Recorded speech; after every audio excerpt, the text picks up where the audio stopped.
Hey TikTok, I need your help. I have been silent on this situation for some time, and it's concerning my son, my oldest son. I live in Texas, on the outskirts of Dallas. And last year,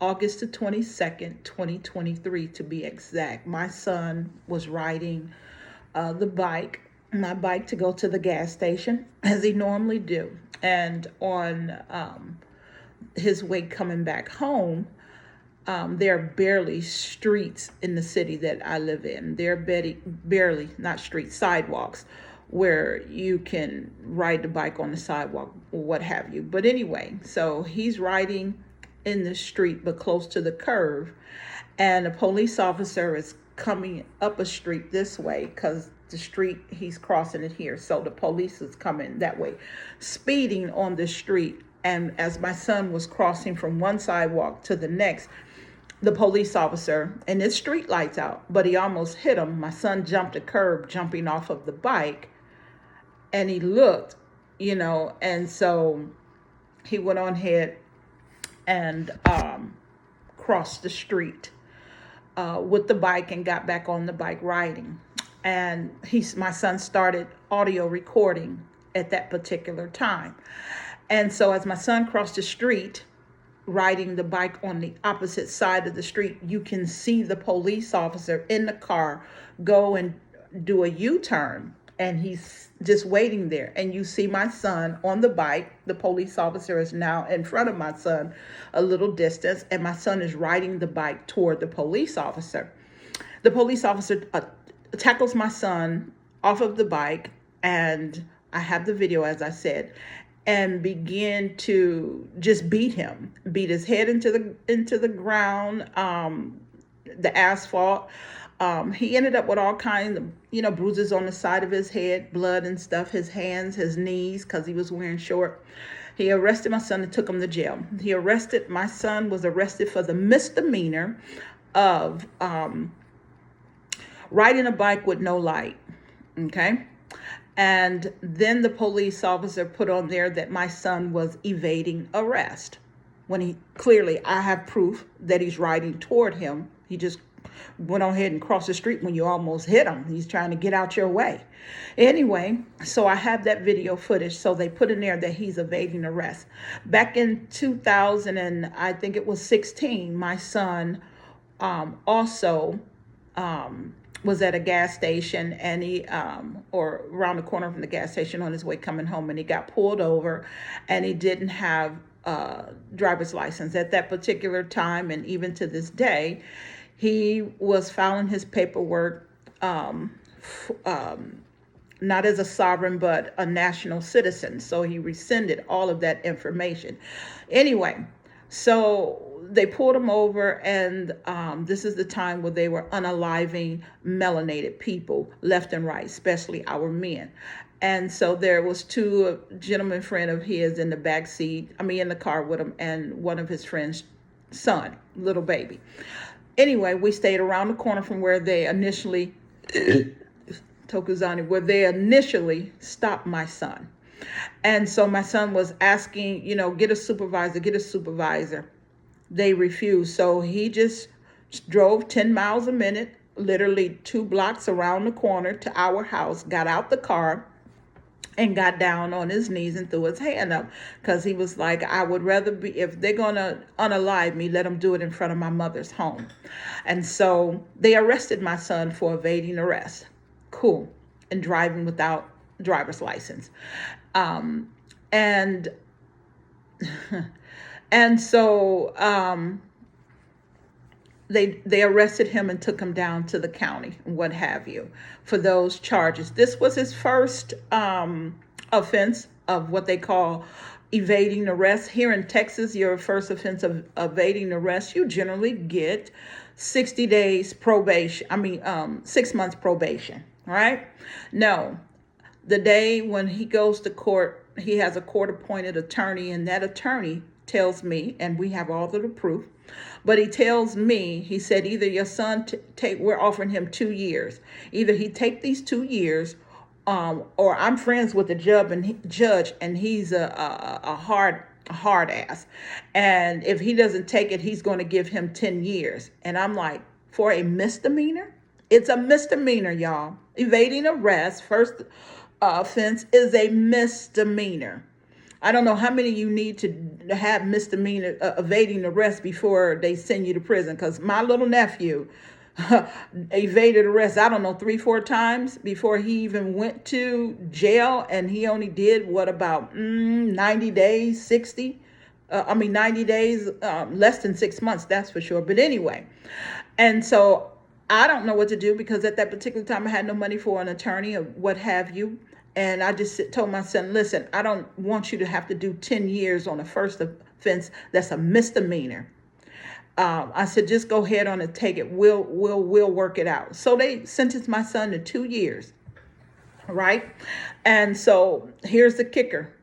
They have his identification. They know his name. They sentenced him 2 years. He went and did 2 years in prison here in Texas. I forget the name of the facility where they sent him off to, but under somebody else's name or fictional name. I got proof of that. I'm gonna look for it and pull it up. But he did a year and I think 19 months underneath somebody's name. So even when we would call and put money on the books, it was underneath a different name and a number. And so when they released my son after 19 months, they released my son he put on parole. We have the paperwork in his real name. Okay. So now back to, I just wanted to bring that up. Now let me go back. I digress from that. Go back to the charges now. So now they have him for evading arrest. We got proof that he was heading toward the police officer, a tackle and all of that.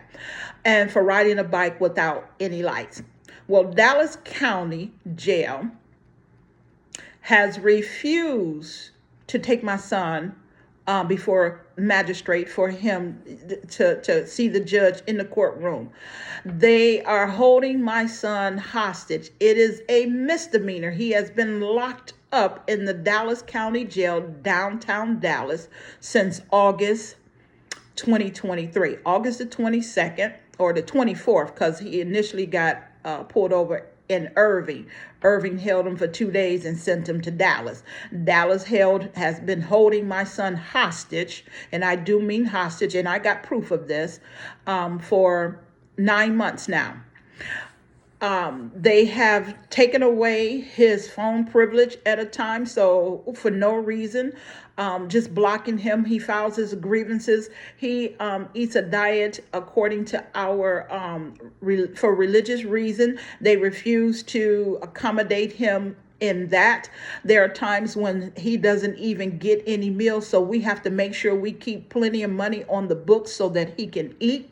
He has just been harassed by the guards and so forth in there. So now in the charge of him, when he got arrested, he had in August of 2023, he had a DUI. He had a DUI in Pennsylvania. He wasn't at that time when they pulled him over smoking weed. It wasn't that. It was just the fact that the car still smelled like it and he had the cocktail. So it's considered a DUI, which also is a misdemeanor. But nonetheless, Pennsylvania, Cambry County issued a warrant out for his arrest, even though he had several arraignments, but he couldn't get back to Pennsylvania, even though they were doing it via telephone. They issued the warrant in 2022, right? They have a year to do whatever they need to do on that warrant, and it expires. So when Dallas County arrested my son, they did not notify Pennsylvania that they had him in custody, because it says on there no bail because of the warrant in Pennsylvania. Okay, no problem. My son, to this date, is locked up in Dallas County, Texas, has not notified Cambria County, Pennsylvania, that they have my son in their custody. I hired an attorney, a law firm in Pennsylvania. So we're like, okay, let's see if Pennsylvania, we can get, dismiss the charges or whatever need to be. The attorney spoke with the DA out in Cambria County, Pennsylvania. They all have agreed, and the judge, that he just give it time served and his fine and everything is okay. Well, they've been trying since May the 1st of 2024 to set up a video hearing for their case, but Securus, the telephone service that Texas uses to do these video arraignments and to make phone calls and stuff, they refuse to set up a video arraignment for my son. The Cambria County, the clerk administrator rather, has been calling since May the 1st. Today is since May the 1st, 2024. Today is May the 21st, 2024. They call every day, 5 days a week, same thing with the law firm that we have hired. And Securus refuses to set up this call. They have talked to the people on the other end, but they are not giving my son this video arraignment, which is against his constitutional rights. Not only that, they took away his phone privilege, just canceled his, let me calm down. They blocked his phone call. So his uncle puts money on his phone call while we keep the money on his books.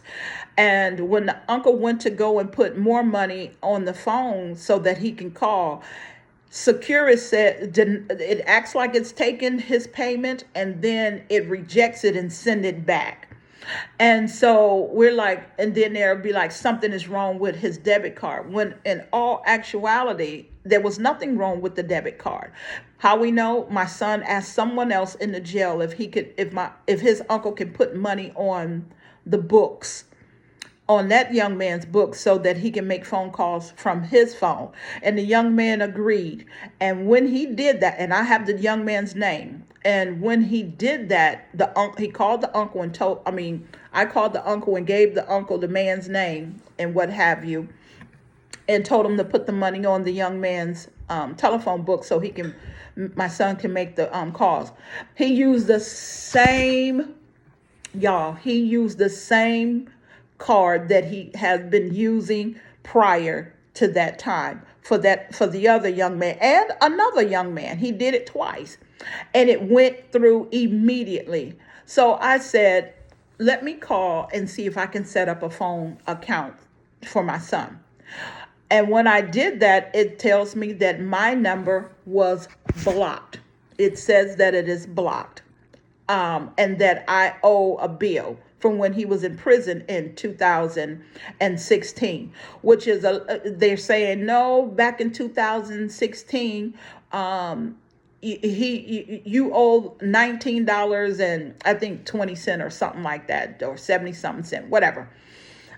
You still have a bill. No, ma'am. That's not true, because even then you had to put money on the phones to be able for him to call, just like you put money on the books. We did it back then. No problem. I can pull up bank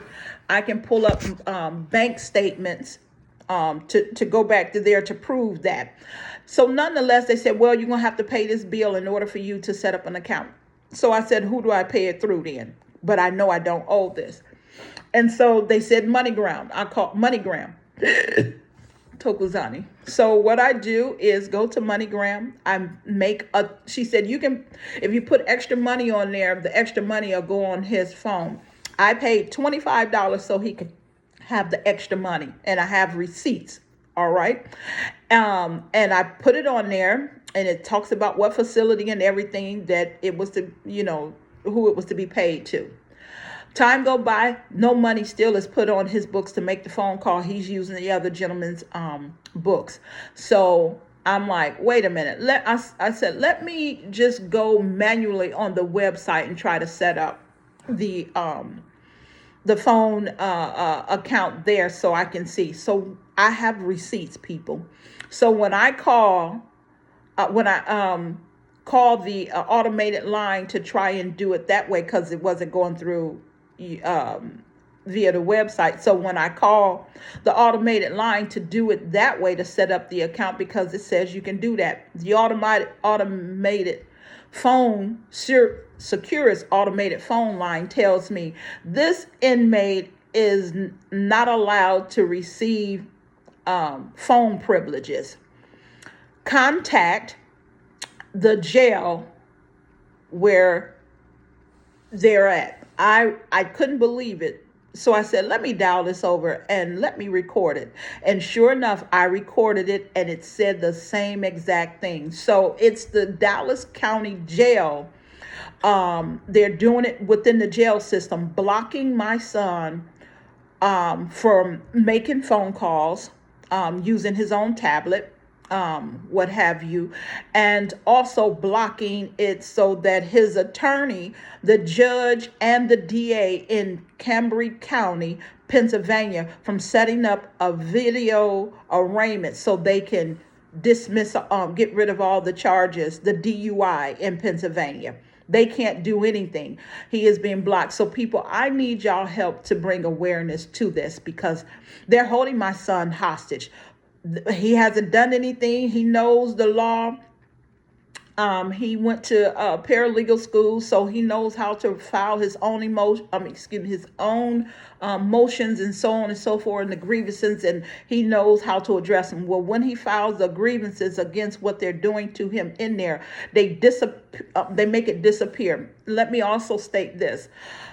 He got the telephone number to the three different floors where the sheriffs are in the K building that they're housing him in down there in the Dallas County. And so he gave me those numbers, and I passed those numbers over to the his attorney. And when the attorney got it, she called those numbers and left a message that she's trying to the courts is trying to set up a video arraignment out there in Pennsylvania, Cambry County. Well, they had a meeting. All of the sheriffs had a meeting about my son giving out the number. Next thing we know, 2 days later, they came and moved him.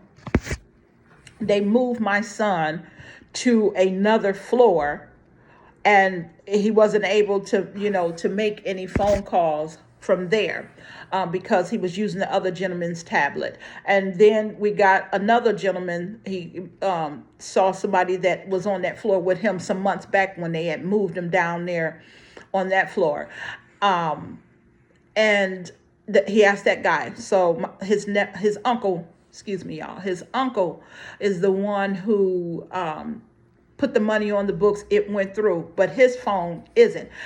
And after I talked to him and told him I have receipts, I recorded the telephone line for Securus saying that it is the jail who has blocked him from receiving calls. Magically, 2 days later, my son just gets up, which was money already still on his phone. It was about $6. He just said, let me just try today. At this particular time, it's over 30 days. Since he's able to use his own phone. So let me try and see if I can, he said he can make a call or watch a movie, or buy a movie with what money was on there. He said at that time he tried it and it went through. And he said, well, let me see if I can call my mother. And he called me and it went through. Magically, y'all, $75 appeared on the phone. So the money that I paid, that they said I owed, which was, $19 and I don't know, 20 or 70 something cent, and I paid $25. It's on there. But to this day, we cannot get a court arraignment for his charges for the DUI out in Pennsylvania.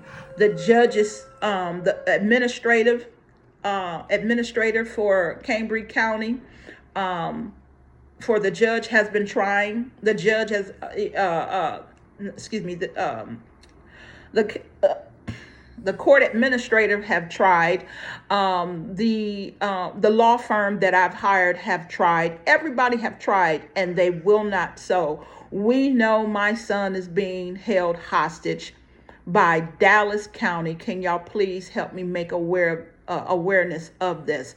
There are other things that have happened to him since being in there. What the sheriffs are doing, what the certain what they call them, correction officers that is in there, what they're trying to, what they've done. He has been attacked by inmates, but he can handle his own. He's not a little boy. He can handle his own. But while he was using the bathroom, they heard the guy for the sheriffs, the correction officers, all of them have heard this guy threatening my son for over a week and didn't move him, didn't do anything. When my son used in the bathroom, the guy come in there and call himself going to jump on him. And it was a good tussle. But even then, they finally moved the guy after that, put him in the hole, and never came to my son about anything about the charges or if he want to press charges, because they know that this has happened, that he had been threatening him, that he was going to do it, they didn't do anything. Anything that happens to my son in there, they don't bring any paperwork involved, because they would have to identify what went wrong and say, yes, we have this person in our custody. So they won't do any paperwork. They dismiss it, never act like he does not exist. He is a hostage in the Dallas County Jail, downtown Dallas, in the K building. Right now, he's on the first floor. Please, I need help. I will do another video for the receipts. I will do the video that will have the text messages between myself and his attorney in Pennsylvania that clearly states, they've been trying to, get Securus to do this. When they call, they don't get through. The county administrator, court administrator, how she doesn't get through. It's tiring, it's taxing, it's ridiculous for no reason. This child hasn't done anything. I've raised my children. When you do something wrong, you're going to pay the consequences. He has been in there 9 months. 9 months. You take him, you make court dates. He hasn't been to the courts, brought into the courts since November the 2nd, 2023. They'll bring him in there. Well, first, let me say this. He was appointed a court attorney, and he fired him. On the record, he fired him and asked to represent himself. The judge then said she would, and I have the names written down, that she would allow him to. Well, that didn't happen. So ever since he asked to represent himself and fired their attorney, they'll set a court date. I even have text message where and I got records, receipts. I even told that attorney, he does not. I sent it in text message, and he replied, my son no longer wants your services for you to represent him in court at all. He replied, okay, your son has every right to represent himself. I have receipts. But yet to this day, 9 months later, that attorney is still acting as though he's representing my son, will not answer any of our phone calls. My son, when they call him, he won't respond. When they bring him into the courts, for a court date, the last one was November the 2nd, 2023. They wouldn't even bring him inside of the courtroom, y'all. They made him stay back there in the back in the cage for 4 or 5 hours. And when he asked the bailiffs, can I go into the courtroom? He is told, you are not allowed in the courtroom. And then they'll take him back to Dallas County Jail in the K building, but they won't allow him. So they're setting these court dates, but not allowing him to enter into the courtroom. Won't allow him to speak for himself. He is a hostage. He has been kidnapped by Dallas County, and they do not care. They are not helping. We need help from a civil rights attorney. We need help from whoever can help us. I don't have all of the funds to do that. I'm paying for the attorneys out in Pennsylvania to help out there to see, because Dallas is saying, well, we're holding him because of Pennsylvania, the warrant that they have. Well, the warrant it's no longer there. It has expired. And Pennsylvania is trying to rectify the situation, and Dallas County is not allowing this to be done. They're not. So he is now a prisoner. I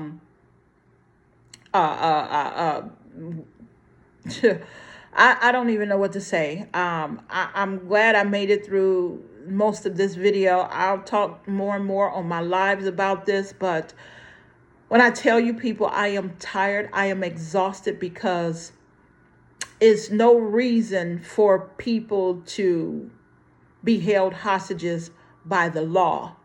I've seen this happen to so many people. I never thought I would have to experience it.